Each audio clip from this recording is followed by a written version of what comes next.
Bonjour et bienvenue dans une nouvelle capsule sur la programmation avec Python. Donc aujourd'hui, on va parler de l'énoncé répétitif, probablement euh, l'énoncé la plus utile dans tout l'univers de la programmation, que ce soit en Python, mais dans tous les autres langages de programmation. Donc c'est parti.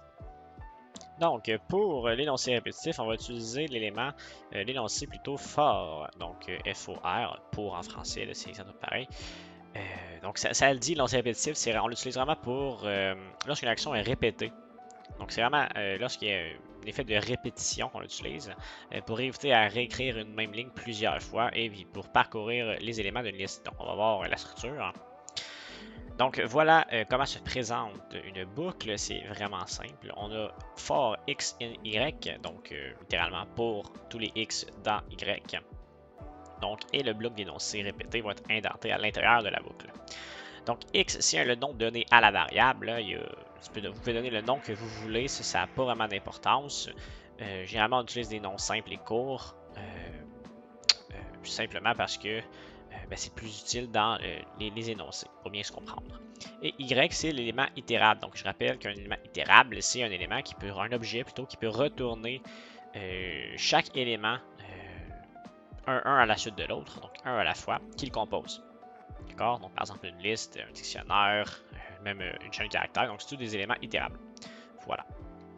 Donc, on va voir un petit exemple. Par exemple, si j'ai une liste ici avec plusieurs éléments et que je veux afficher chaque élément de la liste, je peux directement écrire print et récupérer chacun des éléments. Okay, donc, je vais avoir la bonne sortie attendue. Sauf que ça, c'est pas la méthode la plus rapide, vous comprendrez bien, ou la plus simple, parce que là, je connais la longueur de ma liste. Mais si j'aurais aucune idée, donc par exemple, si liste ce serait l'argument d'une fonction et que je pourrais définir moi-même n'importe quelle liste, je ne pourrais pas écrire à la hardcode comme ça chacun des éléments, chacun des prints, okay, parce que je ne connais pas la longueur. Donc c'est là que la liste, la boucle va être très utile, notamment pour récupérer tous les éléments, mais aussi pour éviter de répéter 4 fois la même ligne inutilement. Ok, donc on va voir ça. Donc j'ai fini encore la même liste. Je définis ma boucle, donc for item in list, donc littéralement pour tous les items qui composent la liste. On va afficher item. Donc vous voyez que item prend d'abord la valeur de orange, donc on va regarder ce qui se passe plus en détail. Donc au début, on parcourt la liste, donc item prend la valeur orange et on l'affiche. Voilà. Ensuite, même principe, item prend la valeur lait et on l'affiche, et ainsi de suite. Donc vous voyez qu'on reste sur la ligne 3 et on va parcourir chaque élément de notre élément itérable, notre objet itérable, en répétant à chaque fois la ligne. Donc ici, c'est un affichage, donc on l'affiche, chaque élément. Et une fois qu'on est rendu à la fin de la liste, on pense. On passe à la ligne suivante, comme ici, il n'y en a plus, c'est terminé. C'est un peu plus compliqué ici. Donc là, je définis d'abord une variable chiffre, donc c'est pas important pour l'instant, avec une liste. Et je définis une fonction addition. Okay? Donc la fonction addition va nous retourner la somme de tous les éléments de la liste. Bon, comment elle est structurée cette fonction-là? J'ai défini d'abord une variable d'accumulation, okay? Que j'ai nommée somme, qui est égale à 0. Ensuite, j'ai défini une boucle qui va parcourir tous les chiffres dans notre argument, qui est ici une liste. Donc x, c'est une liste, donc on le voit, ça va être pour tous les chiffres dans la liste x. Et je vais additionner à chaque fois, donc plus égal, c'est une nouvelle affectation en additionnant à chaque fois le chiffre. Donc le chiffre va varier comme on a vu précédemment, et on va toujours se additionner à la variable somme. Et au final, on va afficher la somme complète. Voilà. Donc là, si j'appelle la variable addition, la fonction addition plutôt, en passant en argument notre variable chiffre définie initialement, on va voir ce qui se passe. Hein. Donc pour l'instant, ça donne 23. Hein. C'est simplement la somme de tous les éléments de chiffres. Hein. 1 plus 9 plus 3 plus 4 plus 6 donne 23. Bon, on va regarder plus en détail ce qui se passe. Si j'appelle la variable, plutôt la fonction addition, donc là, on définit une variable x, hein, qui est le nom de l'argument.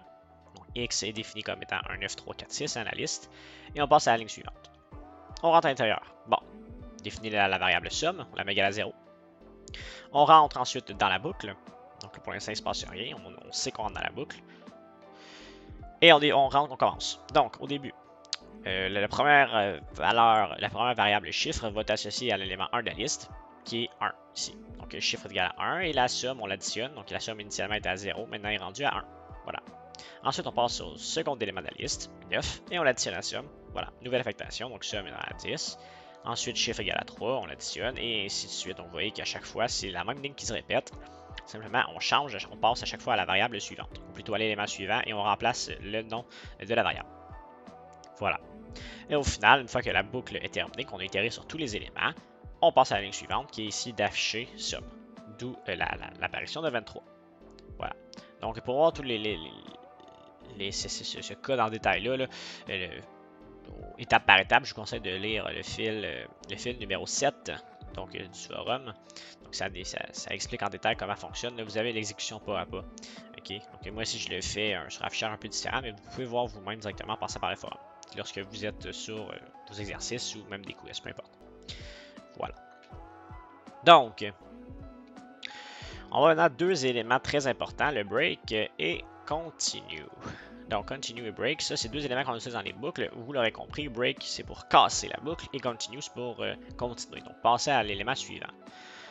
Petit exemple vraiment simple pour bien comprendre ça. Donc, si je définis une liste complète, donc avec un, no print, une liste vide, orange, top 6, donc une liste avec plusieurs éléments différents dedans, là, c'est vraiment simple. Et je définis une boucle. Donc, pour tous les éléments dans la liste, je rentre là-dedans des énoncés conditionnels. C'est très important, on les utilise souvent à l'intérieur de boucles. Hein. Vous allez voir, quand vous allez écrire vos propres codes, vous allez les utiliser assurément.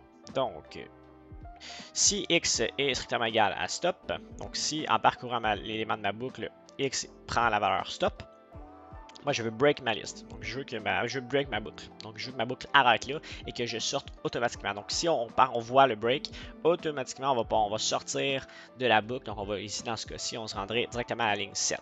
OK? Automatiquement. Et dans le même cas, si je croise l'élément noPrint, je vais faire continue. Continue, c'est que ça recommence la boucle, donc recommence l'énoncé répété en skippant en fait toute la suite. Okay? Donc la ligne 7 ne sera pas exécutée ici. Okay? Alors, par exemple, j'ai dit break et retourne en ligne 7, là, mais c'est pas vraiment vrai. En mettant le break, il se passerait rien, on sortirait de la boucle complètement. Donc j'ai mal vu la notation. Ok, donc on peut regarder hein, si ici on voit qu'on affiche tout. 1. No print, il s'affiche pas. On affiche les crochets, la liste vide. Orange est rendu à stop. Donc on voit que stop, ça cause un break. Donc la boucle cesse, on arrête d'afficher rien. Donc c'est pour ça que le 6 et le stop ne sont pas affichés. Parce qu'on a stoppé la boucle à la ligne 4. Ok. Donc c'est pour ça qu'on a absolument rien. Donc vous voyez que vous pouvez l'utiliser vous-même, c'est vraiment une utilisation très simple. C'est très intuitif. Le break, ça arrête la boucle. Il faut juste savoir où on arrête et où on continue. Donc qu'est-ce qui se passe exactement. On voit qu'à break, ça stoppe la boucle. On sort de l'énoncé complètement. Et continue, on arrête l'exécution là de l'item itéré et on passe à l'élément suivant. Ok, donc on n'arrête pas la boucle, on fait juste sauter à l'élément suivant directement. Ok, c'est ça la différence. Maintenant, la fonction range. Donc, la fonction range, c'est fait pour retourner donc une séquence définie de chiffres et de valeurs. Donc, on va regarder comment ça fonctionne. Par exemple, si ici, je transforme en liste les éléments retournés par la fonction range de 5, voilà ce qui se produit. On obtient une liste allant de 0 à 4. Donc, je comprends très bien que mes principes, c'est une valeur de moins. Donc, ça, je pense que c'est habitué en Python, vous commencez à comprendre le principe à chaque fois, c'est la même affaire. Donc 0, 1, 2, 3, 4. Voilà. Donc voici exactement la structure de la fonction range. Donc on voit que si on met un seul élément, ben, ça va débuter à 0 et ça va se terminer à stop-1. Okay.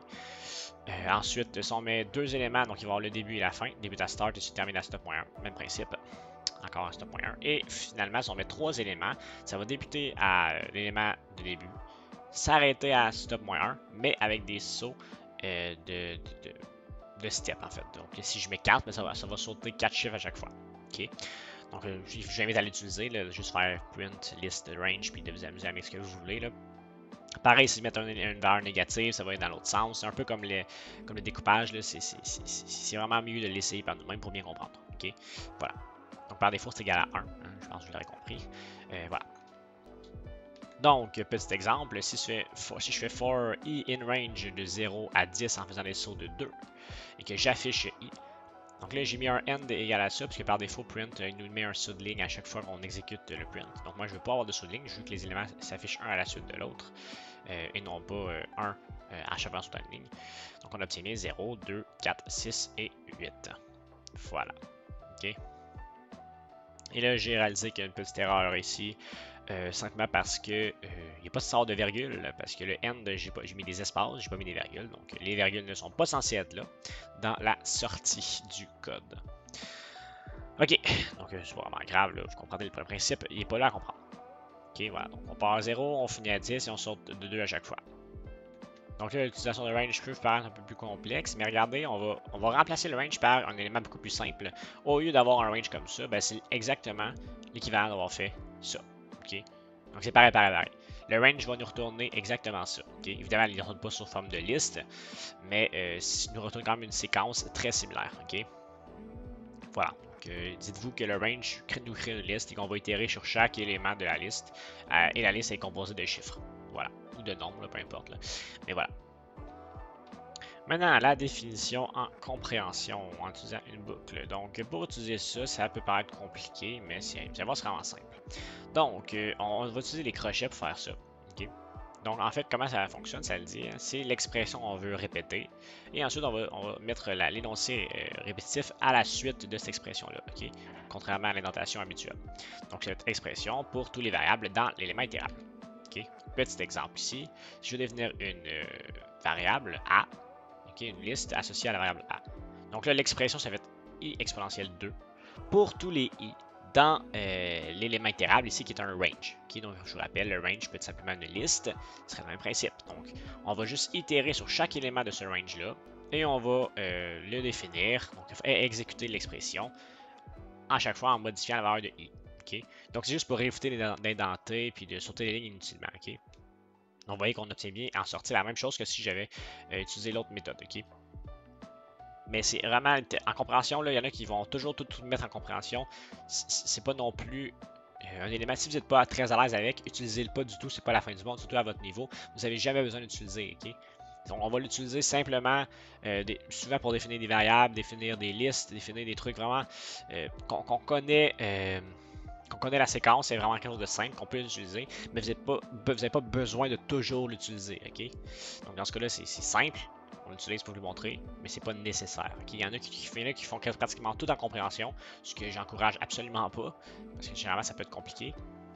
Puis il y en a d'autres qui n'utilisent jamais, donc ils vont avoir des codes un peu plus longs, surtout au niveau professionnel, des fois c'est un peu moins intéressant, mais vous n'avez pas besoin d'utiliser, okay? C'est pas nécessaire. Donc voilà pour ça.